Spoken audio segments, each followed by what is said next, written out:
de la police. Et disons qu'ils m'ont réconforté.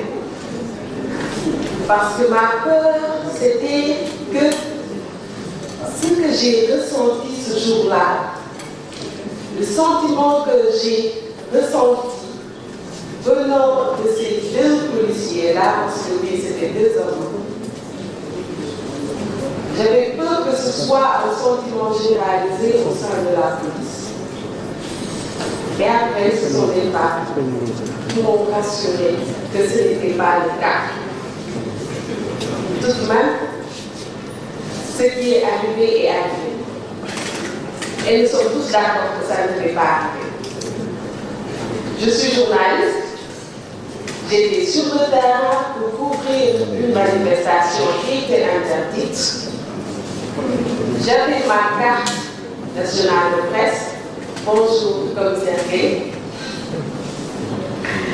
J'avais ce jour-là ma carte nationale de presse, bien visible. J'étais avec mon confrère ici présent et qui a reçu un coup après lui, il va vous raconter. Mais en cherchant à me défendre, il a reçu un coup au niveau de la mâchoire. Et pourtant, ce jour-là, si j'ai commis une faute, c'était d'avoir demandé pourquoi. Pourquoi ce monsieur en tenue de police nous a poursuivis comme si on était des délinquants. Et pourtant, nous étions bien du côté de la police parce que c'est ce qu'on nous avait appris. Quand il y a des manifestations, ce qui est plus sûr pour les journalistes, c'est d'être du côté de la police. Et c'est ce que nous avons fait. À un moment donné, nous avons décidé de nous déplacer parce que là où nous étions, il n'y avait plus rien. Mais nous ne sommes jamais partis du côté des manifestants, nous sommes restés du côté de la police. Il nous a vus arriver, il a bien vu que nous partions. Et pour autant, il ne s'est pas gêné pour nous dire le fameux mot « dégager », alors que nous étions en train de partir. Ensuite, il nous a une première fois lancé du gaz lacrymogène. Ça ne s'est pas fait sentir parce qu'apparemment il y avait un problème. Moi-même, je n'avais pas reconnu l'objet. C'est ma consoeur de source A, Seynabou, qui m'a tiré pour me dire « fais attention ». Et après, je me suis retournée, j'ai demandé pourquoi. Parce que j'étais étonnée. À ce que je sache, nous n'avions rien fait d'anormal. Nous étions en train de partir. Je me suis retournée et oui, je lui ai demandé pourquoi. Et ensuite, il nous a encore lancé du gaz lacrymogène. Et oui, je me suis encore retournée pour lui demander pourquoi. Pourquoi nous devrions subir cela? On avait l'impression qu'on était en train de subir une colère. Pourquoi? Et c'est là qu'il m'a arrêtée, mais de manière très sauvage. En venant ici, j'ai encore regardé la vidéo.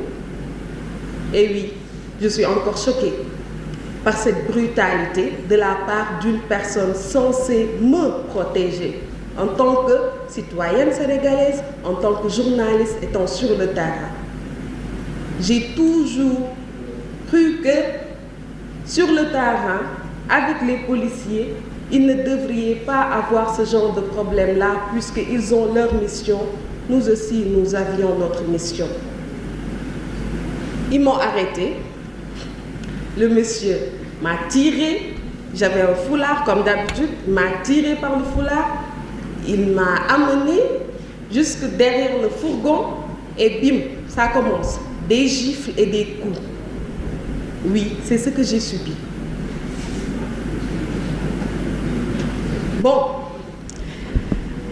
alhamdoulilah, c'est vrai que j'avais perdu connaissance, non pas par la brutalité des coups reçus, mais parce que je suis spasmophile. Et ces coups ont déclenché une crise.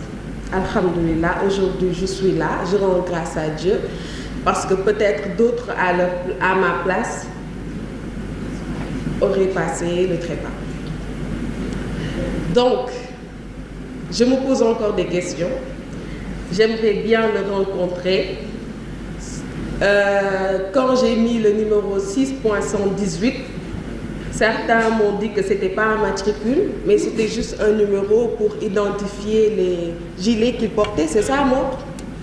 C'est ce qu'ils m'ont dit. En tout cas, il avait sur le gilet qu'il portait 6.118.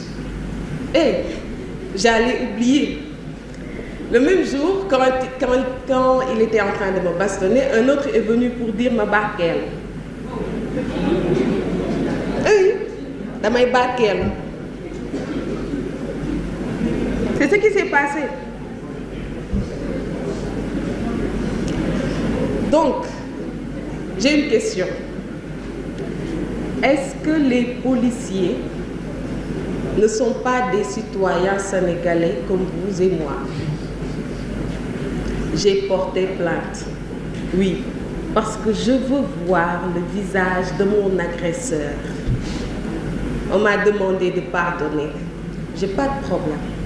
Mais il n'y a pas pardon sans justice. J'ai déposé une plainte. Jusque-là, rien. Mon confrère Lys l'a dit. Il s'est rappelé qu'il n'y a qu'une seule fois qu'une plainte de journaliste contre un policier a eu une suite. Sinon, pour les autres, c'est rien. On espère pacifier les rapports entre les journalistes et les forces de l'ordre. Mais on ne peut pas le faire comme ça, je suis désolée. Parce qu'il y aura toujours ces images qui vont rester. Et à chaque fois qu'il y aura manifestation, je ne le souhaite pas. Mais les journalistes pourront se dire, attention, à tout moment, on pourrait subir ce qu'Absa Anne a subi. Donc oui, monsieur le directeur de la police, veillez à ce qu'il y ait justice quand il le faut. Je vais m'en arrêter là. Désolée de vous avoir traumatisé.